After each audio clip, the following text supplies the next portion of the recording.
नमस्कार, जय हिंद दोस्तों। मैं आपका अपना राजीव शर्मा आपके अपने YouTube चैनल स्टडी से संबंधित माई एग्ज़ाम टाइम पर वेलकम करता हूं, स्वागत करता हूं।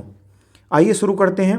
19 और 20 तारीख का करंट अफेयर्स, मुख्यतः 20 तारीख पर फोकस रहेगा हमारा। तो समय न गवाकर प्रतिदिन के हिसाब से हम करंट अफेयर्स को शुरू करते हैं। और सबसे महत्वपूर्ण सूचना आप लोगों तक कि मैं जो भी करंट अफेयर्स आपके बीच में प्रतिदिन पहुंचाऊंगा उसका शाम के समय 8 बजे के बाद एक ऑब्जेक्टिव प्रारूप बनाकर, एक पूरा टेस्ट पेपर बनाकर आप लोगों तक पहुंचाऊंगा, ताकि आप जो सुबह को 6 बजे मॉर्निंग में डेली करंट अफेयर से अपडेट रहें, उसके बाद शाम को 8 बजे के बाद देखें कि उसकी डिटेल को पढ़ के आप कितने क्वेश्चन को उसमें से कर पाते हैं। तो चलिए शुरू करते हैं समय न गवाकर। पहला प्रश्न 1 नंबर पर, पंजाब में एशिया का सबसे बड़ा कॉम्प्रेस्ड बायोगैस प्लांट का उद्घाटन किया गया है। प्रश्न आएगा कि बताइए, एशिया के सबसे बड़े कॉम्प्रेस्ड बायोगैस प्लांट का उद्घाटन भारत के किस राज्य में संपन्न किया गया है, किस राज्य में कराया गया है? केंद्रीय मंत्री हरदीप सिंह पुरी के द्वारा 18 अक्टूबर 2022 को इसका उद्घाटन किया गया है। कॉम्प्रेस्ड बायोगैस संयंत्र का उद्घाटन 20 एकड़ में ये फैला हुआ है।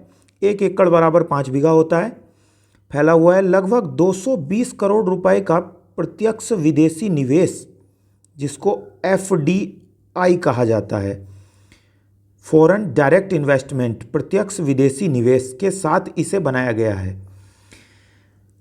अब दूसरा प्रश्न है कि संयंत्र का वर्तमान उत्पादन प्रतिदिन लगभग 6 टन रहेगा।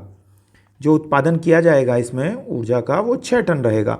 यह पराली की आवश्यकताओं को कम करने की मदद से बनाया गया है। अगला प्रश्न देखते हैं। नेक्स्ट दूसरा प्रश्न है, फुल डिटेल के साथ मैं आपसे शाम के समय क्वेश्चन सेट लेकर आऊँगा और उसमें क्वेश्चन करूँगा। दूसरा प्रश्न, हाल ही में भारत के किस राज्य में राज्य के सबसे पहले सरकारी अंग्रेजी माध्यम के कॉलेज का उद्घाटन किया गया है? किस राज्य ने किया है? तो सबसे पहला प्रश्न आप लोगों के बीच में है कि बताइए निम्नलिखित में से किस राज्य के मुख्यमंत्री ने यह किया है? तो उत्तर में आपका होगा त्रिपुरा। और त्रिपुरा के अगर मुख्यमंत्री की बात करें तो सत्यदेव नारायण आर्य हैं। सत्यदेव नारायण आर्य ये त्रिपुरा के मुख्यमंत्री हैं, त्रिपुरा के राज्यपाल हैं, सॉरी ये राज्यपाल हैं। और अगर मुख्यमंत्री की बात की जाए तो माणिक साहा सीएम है। माणिक साहा, तो माणिक साहा त्रिपुरा के सीएम हैं। और त्रिपुरा, अब आगे बात करते हैं। त्रिपुरा की राजधानी अगरतला है। कि कुंजाबन में नया college Shri Aurobindo general degree college के नाम से स्थापित किया जाएगा। श्री अरविंदो उद्घाटन किए गए इस कॉलेज का प्रवेश की क्षमता जो है वो 100 रहेगी। कॉलेज में बंगाली अनिवार्य है और अंग्रेजी सहित कला, संकाय व 5 बुनियादी विषय पढ़ाए जाएंगे। ये सबसे महत्वपूर्ण है। अगला प्रश्न डिस्कस करते हैं। प्रश्न नंबर 3, असम में 18 अक्टूबर को कटी बिहू मनाया गया है। असम में बिहू त्यौहार बहुत फेमस होता है। असम में 18 अक्टूबर को बिहू त्यौहार मनाया गया है राज्य में, जिसका पूरा नाम कटी बिहू है। ये कोंगली बिहू फसल कटाई की शुरुआत पर और फिर से धान की बुआई पर इसे किसानों के परिवार द्वारा मनाया जाता है। ये सबसे बेहतरीन प्रश्न है कि बताइए निम्नलिखित में से बिहू त्यौहार जो है वो कब मनाया जाता है? तो फसल की कटाई पर। फुल डिटेल के साथ में करंट अफेयर से आप लोगों के पास में। इस अवसर पर असम के लोग अपने घरों के साथ साथ धान के खेतों में दीपक जलाकर अगले मौसम में बेहतर फसल की प्रार्थना करते हैं। Very very most. अगला प्रश्न, नेक्स्ट प्रश्न पर चलते हैं। प्रश्न नंबर 4, वन्यजीव बोर्ड ने मध्य प्रदेश में एक नए बाघ अभयारण्य, जिसको टाइगर रिजर्व कहा जाता है, जिनकी वर्तमान में संख्या 53 है। मध्य प्रदेश वन्यजीव बोर्ड ने अक्टूबर 2022 में पन्ना टाइगर रिजर्व पीटीआर के बाघों के लिए एक नया रिजर्व को मंजूरी दी है। ये अपने आप में बहुत मोस्ट प्रश्न बन जाता है। ऐसा इसलिए किया गया है क्योंकि केन और बेतवा जो लिंक है उसको जोड़ने से जो पीटीआर है पन्ना टाइगर रिजर्व का 1/4 हिस्सा जलमग्न हो जाएगा, जिससे वहाँ पर रहने वाले जो टाइगर हैं उनको समस्या का सामना करना पड़ेगा। ये लगभग 2339 वर्ग किलोमीटर में फैला नया टाइगर रिजर्व होगा, जिसे दुर्गावती टाइगर रिजर्व के नाम से जाना जाएगा। ये अपने आप में सबसे ज़्यादा महत्वपूर्ण है। यह नरसिंहपुर, दमोह और सागर जिले में स्थित होगा। 3 जिलों में है, नरसिंहपुर, दमोह और सागर जिले में स्थित होगा।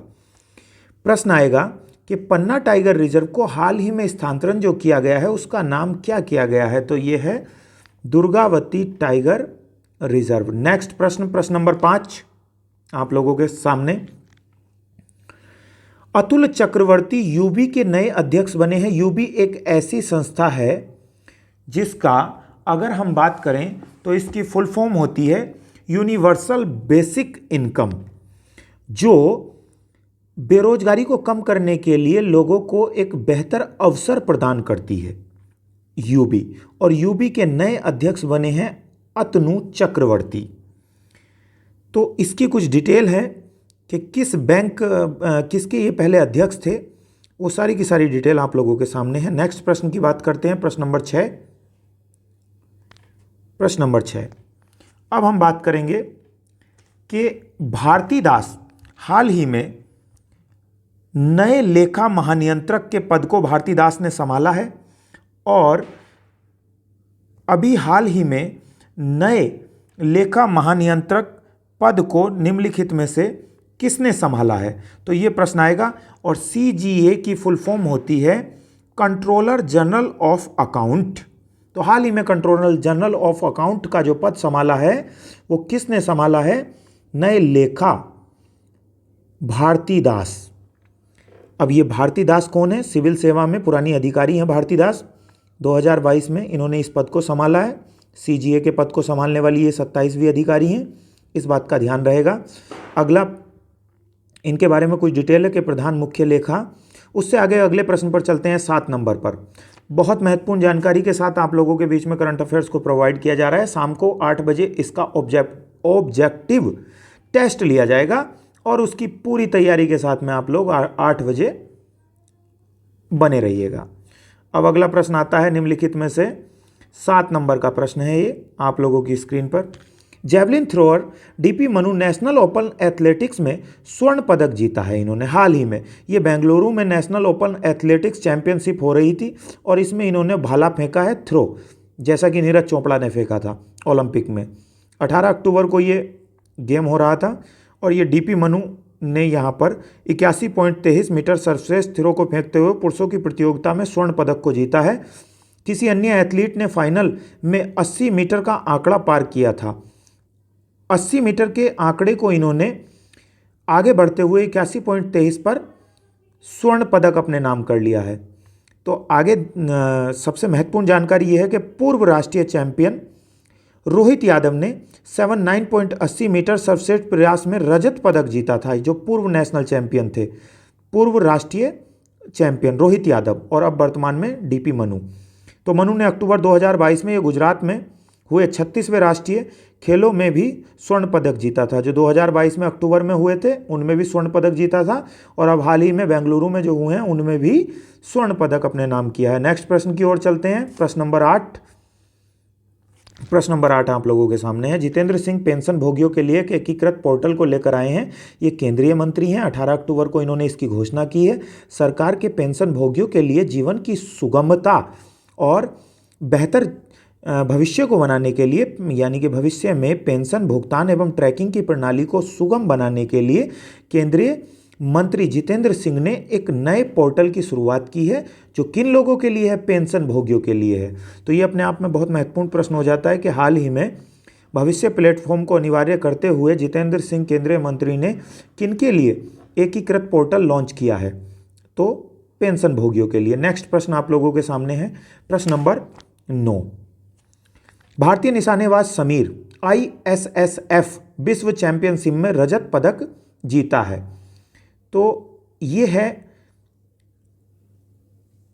विश्व चैंपियनशिप में अंतर्राष्ट्रीय निशानेबाजी खेल महासंघ, इंटरनेशनल शूटिंग स्पोर्ट फेडरेशन, इसका फुल फॉर्म होता है इंटरनेशनल शूटिंग स्पोर्ट्स फेडरेशन।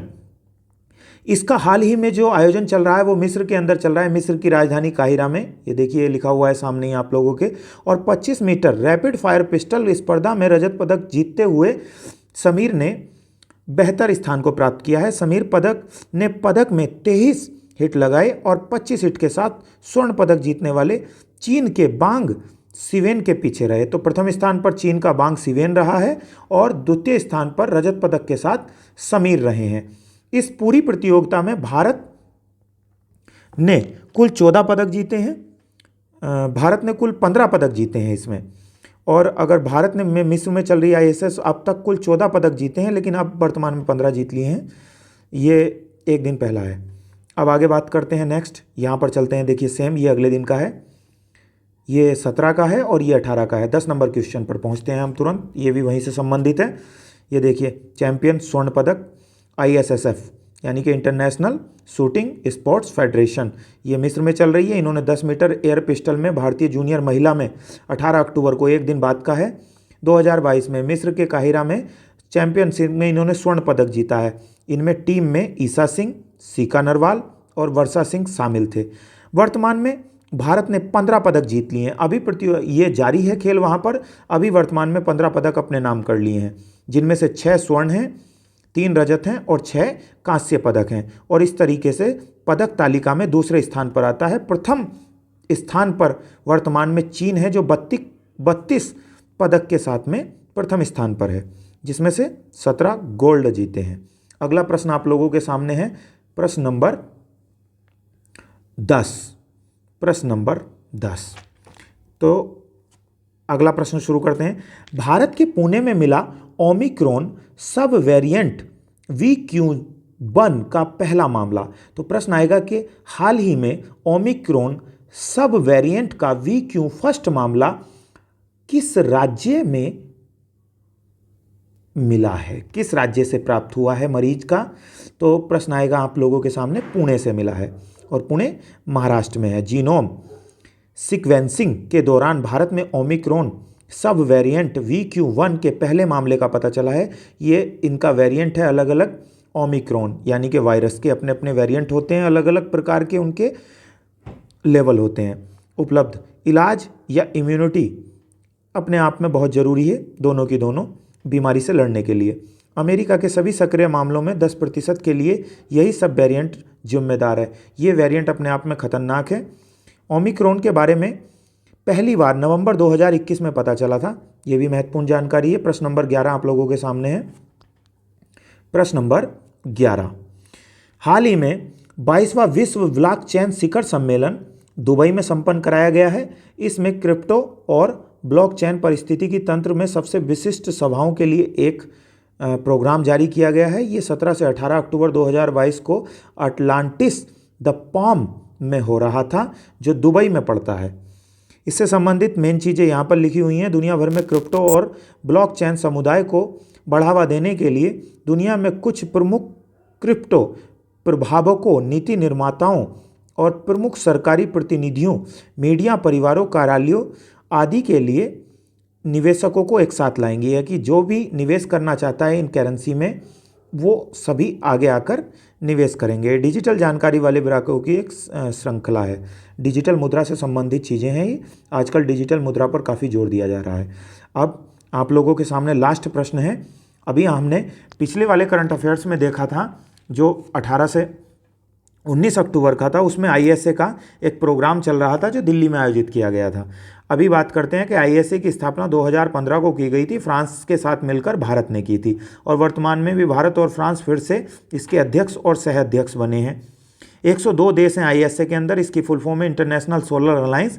ये भारत में सोलर को बढ़ावा देने के लिए और बढ़ते हुए पोल्यूशन को कम करने के लिए कार्य करता है। इसका मुख्यालय गुरुग्राम हरियाणा में है। तो ISA का 5वां सभा 17 अक्टूबर 2022 को देखिए दिल्ली में संपन्न हुई, जैसा कि मैंने पहले ही बताया था।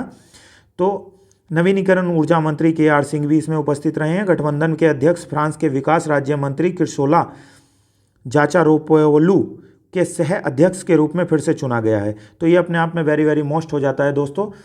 बेहतरीन कंटेंट के साथ में करंट अफेयर्स है। नोटबुक में प्रतिदिन डेली अपडेट करेंगे ताकि आपको परीक्षा से पहले सारी चीज़ें बेहतरीन तरीके से प्रोवाइड हो जाए। शाम को 8 बजे मिलते हैं इसके ऑब्जेक्टिव क्वेश्चन के साथ में। प्रतिदिन सुबह 6 बजे डिटेल्स करंट अफेयर्स एंड शाम को 8 बजे उसका ऑब्जेक्टिव क्वेश्चन। तो देखते हैं कि आपको सुबह के 6 से लेकर शाम के 8 बजे तक 12 घंटे में 14 घंटे में कितनी चीज़ें याद रहती हैं। तो आशा करता हूँ आप लोगों को बहुत बेहतरीन तरीके से समझ में आया है। तो मिलते हैं नई क्लास के साथ नेक्स्ट दिन। धन्यवाद। जय हिंद दोस्तों।